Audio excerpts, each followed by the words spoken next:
class didn't start yet. There's an interesting Gemara and then the Masechta Makos. Pretty famous Gemara, very powerful Gemara. That says two stories, Rabbi Akiva and the other Chacham.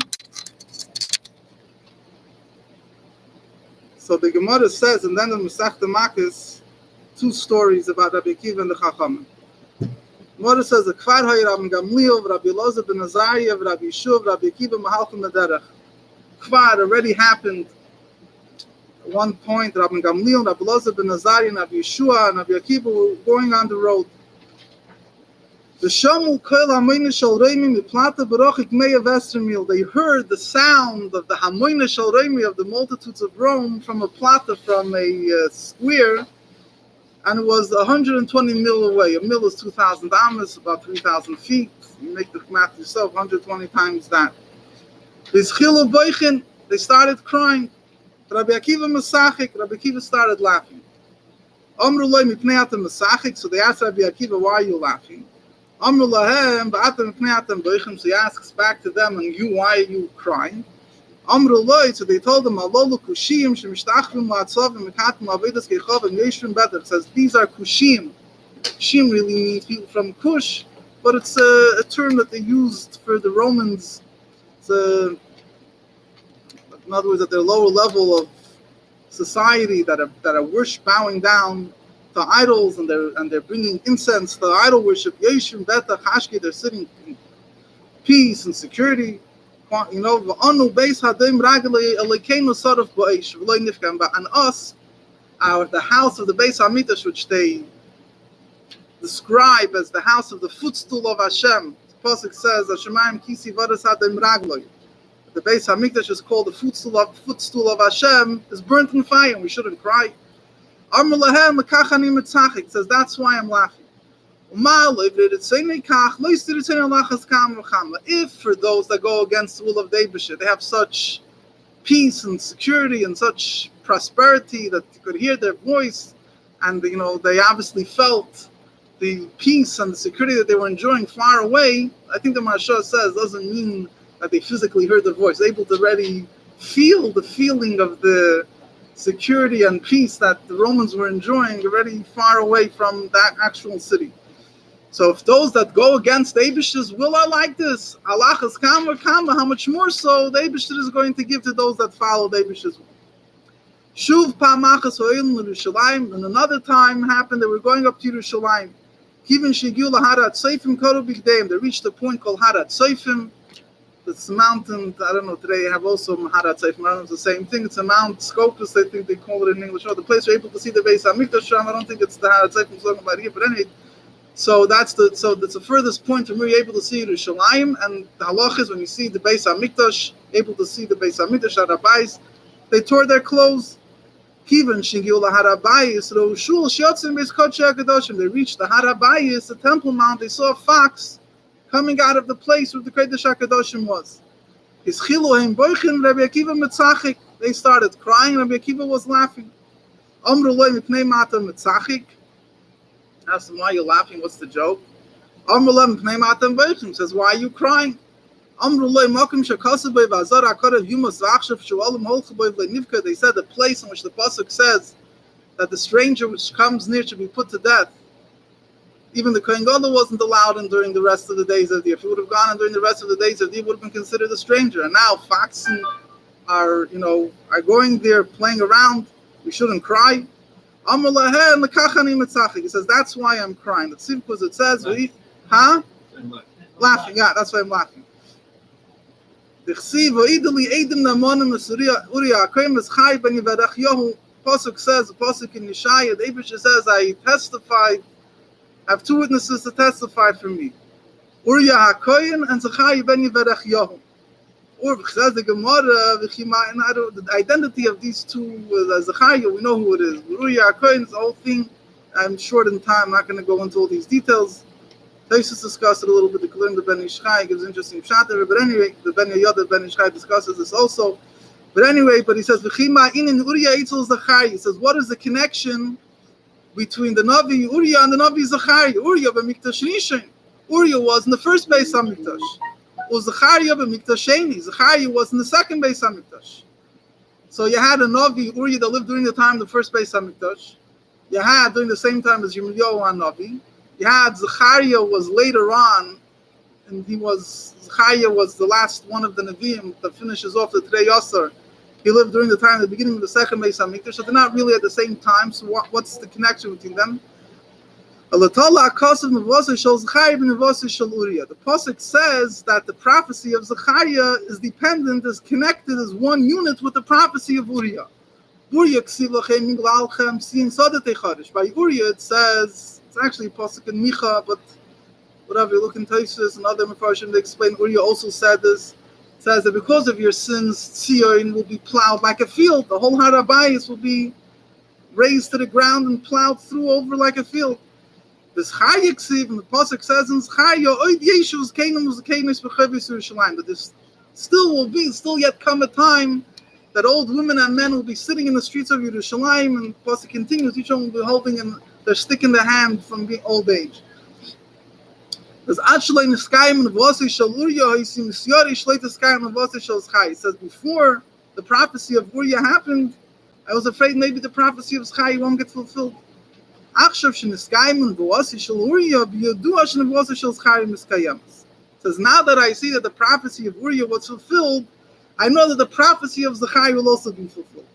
So the Gemara in Masechta Makos finishes off, they told him in this lashon, in these words, Akiva nichamtanu, Akiva nichamtanu. Akiva, you comforted us. Akiva, you comforted us.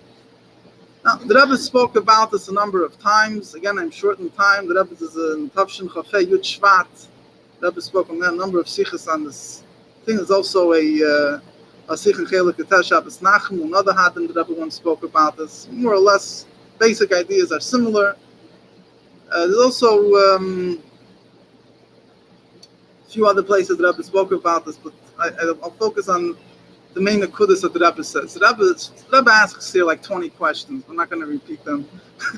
many diyukim questions. What's going on over here? The whole thing, many questions here. Let's get to the point of the sikha. The nakudas hadavarim. The point is like this. In general, we know that Rabbi Akiva's approach, which you find in a number of other stories and instances, is Rabbi Akiva always saw the positive and the negative.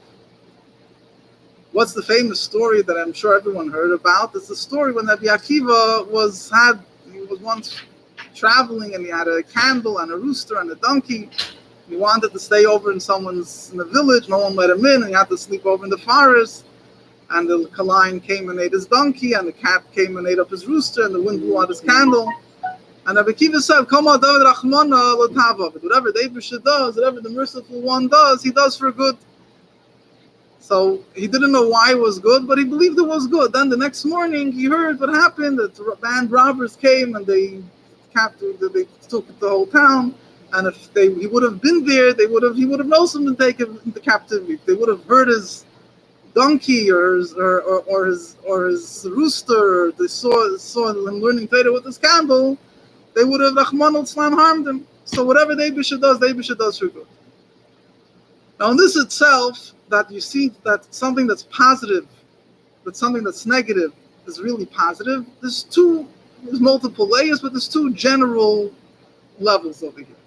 The Rebbe compares this in another sicha, contrasts the story of Rabbi Akiva with the story of Nachum Ish Gamzel. Right? We all know the story of Nachum Ish Gamzel and Gamzel L'Teva, that the emperor, they wanted to find favor in his eyes, and they sent Nachum Ish Gamzel with a chest of precious diamonds, gold, whatever it was, and he stayed over in some hotel by night, and the guys figured out that this must be something precious. In the middle of the night, they exchanged the gold and the stones with some third earth, and he didn't know anything. He went to the emperor, and he tells him the Jewish people brought a present, and the emperor gets very mad. He says he should, like the Rebbe says, you do to him what you do with someone that rebels against the king.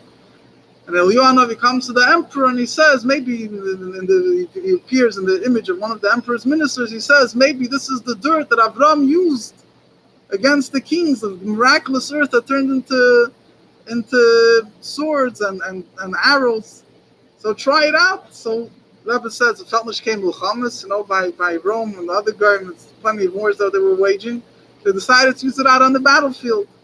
And the taka worked miraculously. So the king was so thankful for the Jewish people, he gave back Nachum Ish Gamzu a whole chest full of gold and diamonds, so on and so on. It's a famous story.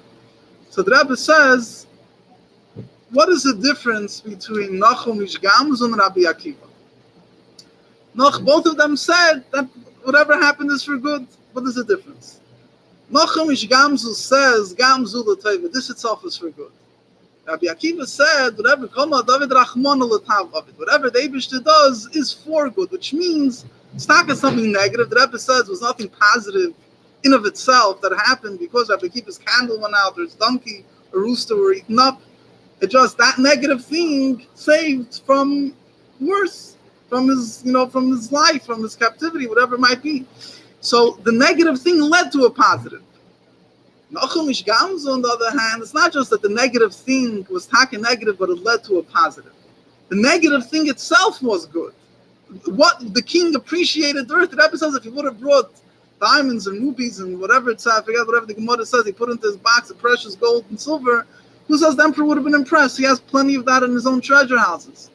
The Jew, now that he brought him a special, unique present that the king couldn't create on his own, obviously, the special earth, after with that, he found favor in the eyes of the king. So the fact that they exchanged the gold and the silver, whatever was for the earth, wasn't just a negative thing that led to a positive thing. No, the negative thing itself was good. So he says, Gam Zul Taiva, this itself is good. Rabbi Akiva was a next generation. The Rebbe says you weren't able to see the Eibush is good in such a revealed way. So he says, this is done for good. What does this all have to do with over here? So the same thing is going on over here. The difference between the two stories, in a certain sense, is that in the first story, Rabbi Akiva looks at something negative and learns out something positive from something negative, but the negative thing itself still remains negative. The second story is the main chiddush of Rabbi Akiva, which is like the Nachum Ish Gamzu, that even though Rabbi Akiva in general, like the Rebbe says, wasn't on the level of Nachum Ish Gamzu, but such a in which is negated, the Kolus Bnei Yisrael, the Jewish people as a whole, for that he was able to see like Nachum Ish Gamzu, he saw as the negative thing itself is good. And this obviously has to do with the 3 weeks. The Rebbe says when Mashiach will come, they'll be transformed into days of happiness. So what does it mean they'll be transformed in days of happiness? So one way of learning is, why is it transformed? In days of happiness, you're happy that it's over. You suffered so much, now the Mashiach is here, so when these days come, we'll be celebrate that Baruch Hashem, now we're not suffering. But if that's the case, the negative thing is not transformed. The Rebbe says true nechama, true comfort is that the negative thing itself gets transformed to good. Like you say, Hamokim, when unfortunately, when is the term nechama, comfort used? When you comfort people that are mourning. What do you say? The Eibishter, the Lashon is that the Eibishter should comfort them, like the Eibishter will comfort the Jewish people that are mourning for Tzina Yerushalayim. So what's going to be the true comfort to someone that passed away? There'll be Tchias HaMesim. And then the negative thing will be completely gone, and after that, there'll be much greater simcha, much greater happiness. The actual crying itself will be turned into laughter. So Mashiach will come, the negative thing itself will be turned into good. How will that happen? Whatever, let's discuss first the stories over here.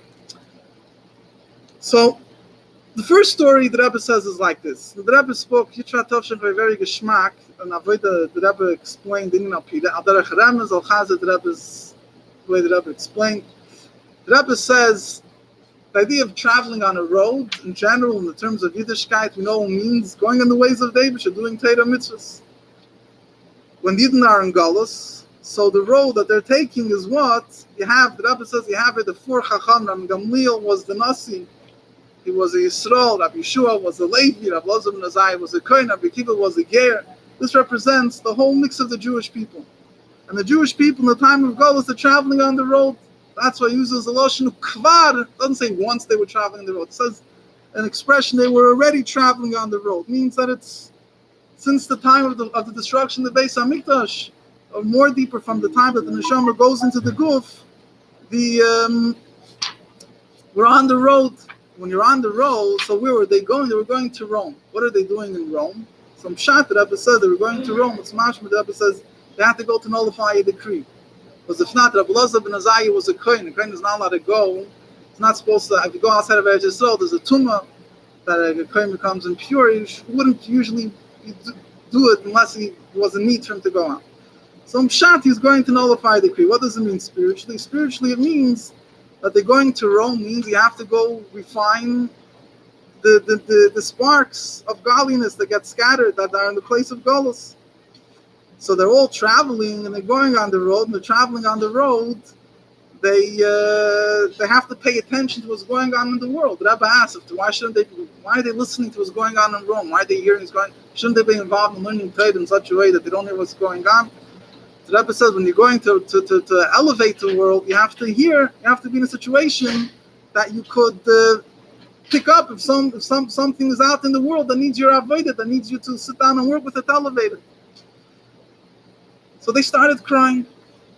Before the Gemara says why they started crying, the Gemara says they started crying. The Rebbe says the etzemina they're going into, they have to go and deal with Rome, made them cry. They realized the Yerida, this is a big descent. When Neshama went down into Golus, they're in Golus, they have to go to the lowest places to elevate it. It's a great sign, it's a great pain. They started crying. Rabbi Akiva started laughing. Why did Rabbi Akiva start laughing? Because he was a ger. Rabbi Akiva appreciated Chacham for them that were looking at the pain that they're experiencing going into Golus. Rabbi Akiva appreciates what this is going to lead to, because Rabbi Akiva, the whole Torah we have today is from Rabbi Akiva. All the Tanoim, who was Rabbi Akiva, was the son of Gadim. If a guy wouldn't have converted, he wouldn't have had the whole Torah Shabbat Peh today, the whole Gemara, Mishnah, whatever it is. So Rabbi Akiva realizes the milah of going and elevating the world. He sees himself where he's coming from. So he realizes that all the trouble that they're going through is all kedai, it's all worth it, abit, to be able to elevate the world. So then they ask him, why are you laughing? So he says, why are you crying? What does this mean? We tell Rabbi Akiva, it's true. We see that you appreciate this avoid of elevating the world. You could really understand what we're going to accomplish by elevating the world. But nevertheless, wouldn't have it have been better if we wouldn't have had to go down so low to do this? We could have stayed in the Eretz Yisrael, had the Beis HaMikdash, and these sparks would have automatically been included into Kedusha. That's what Chassidus says. The Beis HaMikdash wouldn't have been destroyed. We still would have been able to elevate the sparks. So Rabbi Akiva answers back, as the Rebbe says, one Jew answers back another Jew with a question. Why are you crying? What do you mean, why are you crying? He says, you knew for the whole time you're in Galus. You're doing this avodah of elevating the world. You knew when you're going to the road what's going on in the world. What all of a sudden happened when a person starts crying must be that something hit him that he didn't know about before. So what hits you now? You know, the Churban, the Galus, we all see. So why all of a sudden are you crying now? So they tell him basically, the Nekudah that Rebbe says, and running short in time, that they tell him that the Galus is so bad. Says all we hear is Rome. We don't even hear the such great sparks of holiness, but we don't even pick them up. The sparks of holiness got so consumed in Rome that if we would go there and sparks of holiness would be making noise, they would be there. But the goals got so bad that you have to dig for the sparks of holiness. They're so concealed, they started crying. Rabbi Akiva says, that's why I'm laughing. What does he say? He says, if it's got so bad in Golos, so he sees the positive. He sees that there must be, that this tells me that if Golus is so low, the Geula will be so great in the way, if it doesn't make sense how Golus got so bad, then the Geula will be in such a way that also won't make sense. He says, obviously he knew that Yerushalayim will be great, but he says, loss of love, what's going to be the true unlimitedness that the Jewish people will experience? Eibusher himself. The Beis in Shalmaila, the heavenly court, could say, maybe you didn't deserve it, maybe your avodah isn't great. So he says, now he sees how they're going to be, the answer will be, that time will be taken away. If the Romans, which don't deserve it, have all this prosperity, so loss of love in the future, even if the Jewish people don't deserve it, they're avodah, but they're going to get the greatest revelations. Okay. Now, this story doesn't say they told them you comforted us, because at the end of the day, it's just how from a negative, you're able to deduct a much greater positive. So you see how within the negative, you could always see, it leads you to understand the positive thing. But the negative thing was transformed to good? No. The next story, they're going to Yerushalayim. The Rebbe said, what does it mean to Yerushalayim? They're finished elevating the world. They're getting ready to bring Mashiach. They're already, the Chachamim are ready for Mashiach. They go and they see a fox coming out of the Kodesh HaKadoshim. The Rebbe explains the Kodesh HaKadoshim represents the Nukud of the connection of the Yid with the Eibishter. There's a place where the Torah is, the Luchais, the ultimate part of Torah. A fox represents the Chachma. He's a wise wise animal, the smartest animal, is the idea, the chachma of klipa, the wisdom of klipa, when a person trying to take Torah and pervert it, turn it around. He says, like, the story with the fox, with the water. He told the fish in the water, come out of the, they're running back and forth because the fishermen are about to take them out. He says, come out and you'll live with me on dry land. And they said, fool, if we come out of now, we're in water where our life is insecure because the fishermen might trap us. If we go out of water, of course, we're not going to be able to survive. So he says, the fox, what is it? The fox, the fox is telling the Jewish people the reason why you have tzadis is because you're learning Torah. Leave the water, leave Torah, it'll be wonderful. Jewish people tell them shaitan, if not for Torah, we wouldn't have any life. But anyway, the fox is trying to use Torah and blame things on Torah. So the Rebbe says, the Chachamim, they thought they're ready for Mashiach. They see here how the Kodesh HaKadoshim, the highest point, is being taken into Klippa. That devastated them. They started crying. Akiva says no. He says now he started laughing. He says, until we hit rock bottom, I don't know the Gula is going to. In other words, we know the Gula is going to happen. But there's a few points here. But first of all, until we hit rock bottom, he says, how do I know that the Gula will be on the greatest way possible? If the negative side, if in the Golos didn't reach the lowest of the low, then maybe the Gula won't reach the highest of the high. The fact that I see that thing reach so low is the charaya that the haftachas, the promises when Mashiach will come, will be the highest possible. Then he says that the Rebbe added the word which I don't have time to elaborate too much. He says, Adrab, he says, when a Jew hits rock bottom, that's a source of comfort. Because until he hits rock bottom, he could talk himself into, hey, I'm not so bad, I'm still Jewish, I'm still religious. When he reaches a point that he can't sich nicht einreden, he can't talk himself into that he's still connected with the Eibishter, that pushes him to tshuva. So when he sees that the Kodesh HaKadoshim, the Tziyonah Mitziyanos, and the Kutas HaYadus, the Bayayid, that was for Krochen, who knows where. So Rabbi Akiva says he realizes this is what's going to push Yidden to do tshuva, and they reach rock bottom. Anyway, so in the Rebbe says a whole interesting thing. The Nekudi here is, he says that Beis HaMikdash was plowed like a field. What happens when you plow a field? You uproot it all the way to the bottom, but that is how you're going to be able to you're going to be able to grow things. Rabbi Akiva says the Gula, this is not Golos. He says this fact that the Beis HaMikdash is destroyed, we're reaching rock bottom, is not something which is going to lead to good. The two prophets of Zechariah and Uriah, one discussing the positive, one discussing the negative, is one unit. In the negative thing itself, he sees the good. He sees this is not it's like Al-Derech, what the Rebbe explained, the second Beis HaMikdash was destroyed to make room for the third Beis HaMikdash. He says when things reach rock bottom, this is the process of which directly leads to the greatest heights.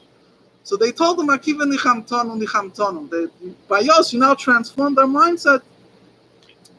We see the good, and it's I am short in time. Just 3 hayrois that we learn out from this. One hayrois is, first of all, Rabbi says Rabbi Akiva didn't have a suffix what's going to happen. The Mashiach will come. But for us, we do have sveikus. If you look at the cheshach of the world, you might see how's it possible that things are getting worse when we thought things are supposed to get better.